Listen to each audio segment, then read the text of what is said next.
So, good morning. Today, I'm going to teach you about the transducer topic in this class. So, when you go to a transducer is defined as a device that receives energy from one system and transmit to the another system. And it is broadly defined as the transducer as a device which is capable of being actuated by an energizing input from one or more transmission media, and in turn generating a related signal to one or more transmission systems. The energy which is transmitted by this system may be either electrical or mechanical or acoustical. So it can be either in the any three forms like electrical or mechanical or acoustical. And the nature of the electrical output from the transducer depends on the basic principle involved in that particular design. And after that, the output may be either analog, digital or frequency. And the process of transforming the signal from one form to another form is called as the transduction. And the transduction can also called as the pickup. And the transduction elements which transforms the output of the sensor to an electrical output. And you see in this diagram the non-electrical quantity and then sensing element and then sensor response and then transduction element and the electrical signal. See, the non-electrical quantity which is being transferred through the sensing element. I mean, this is the input where the non-electrical quantity towards the electrical signal as the output. The transducer will have a basically two main components. One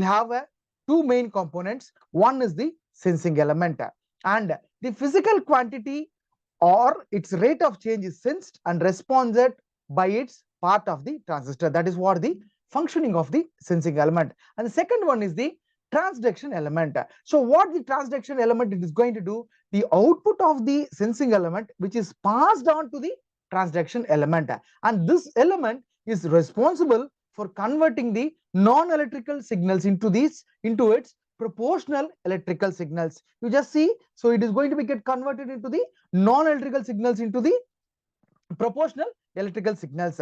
There may be cases when the transduction elements perform the action of both transduction and sensing.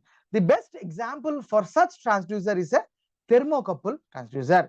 A thermocouple is used to generate a voltage corresponding to the heat, and that is generated at the junction of two similar or dissimilar metals.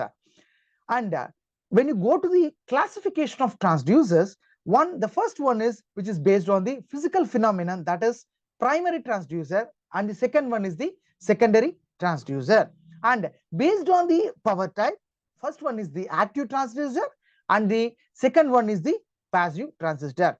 And you just see now the classification of the transducers done in the physical phenomenon in the primary transducer and the secondary transducer. When based on the power type, it is on the active transducers and the passive transducers. So now, and which is being based on the type of the output, it will be on the analog transducer, on the digital transducer, and which is based on the electrical phenomenon, it is resistive transducer, capacitive transducer, inductive transducer, photoelectrical transducer, photovoltaic transducer, and which is based on the non-electrical phenomenon, it is linear displacement and the rotary displacement. And the sixth one is the which is based on the transduction phenomenon, that is transducer and the inverse transducer. So now you see it is been the classification of the transducers which is based on six types. Again I am saying it is based on the six classifications. One is which is based on the physical phenomenon, second one is of the power type, and third one is of the type of the output like analog transducer and the digital transducer, and the fourth one is based on the electrical phenomenon, and the fifth one is based on the non-electrical phenomenon, and the sixth one is based on the transduction phenomenon. And next, coming to the basically transducers are of two types, that is electrical and the mechanical. When you go for your electrical and mechanical, the electrical transducer is a device by which the physical, mechanical or optical quantity to be measured is transformed directly into an electrical voltage current proportional to the input measurement, And an electrical transducer must have the following parameters. One is linearity, second one is sensitivity, third one is dynamic range, fourth one is repeatability, and the fifth one is the physical size.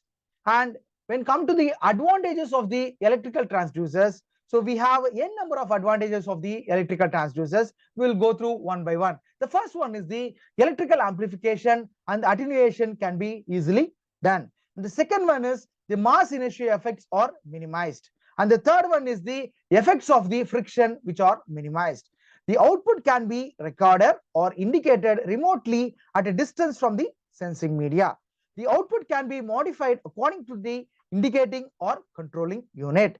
And the next one is the signal can be conditioned or mixed to obtain any combination with outputs of the similar transducers. The next one is the electric or electronic system can be controlled with the small power level.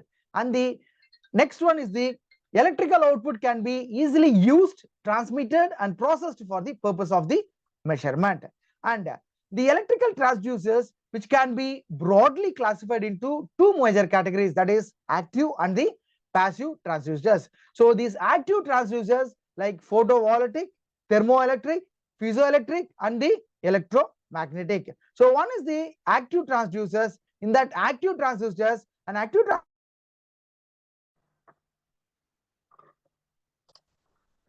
active transducers generates an electrical signal directly in the response to the physical parameter. It does not require an electrical power source for its operation. These are the self-generating devices which operate under the energy conservation principle in generating an equivalent output signal. And the examples of these active transducers are the piezoelectric sensors for generating of charge corresponding to its pressure, and photovoltaic cells which is for the generation of the voltage on response to the illumination. Next one is the passive transducers. When you come to the passive transducers which operates under energy controlling principles, which makes it necessary to use external electrical source for its operation. They are depend upon the change in the electrical parameters like resistance, inductance and the capacitances. For example, the strain gauge for a resistance change in the response to pressure thermistors and for the pressure, and the thermistors for the resistance change corresponding to the temperature variations. And this passive transistors which is classified as variable resistance, optoelectronic, variable reactance. This variable reactance which is being classified as photoconductors, strain gauge and the thermistors. This optoelectronic which is classified into photoemissive and the photojunctions. This variable reactance which is classified into inductive and the capacitive, and inductive is again classified into variable reluctance, variable permeability, LVDT and the eddy current, and the capacitance which is again classified into variable area, variable separation and the variable permittivity. So this is about the transducers.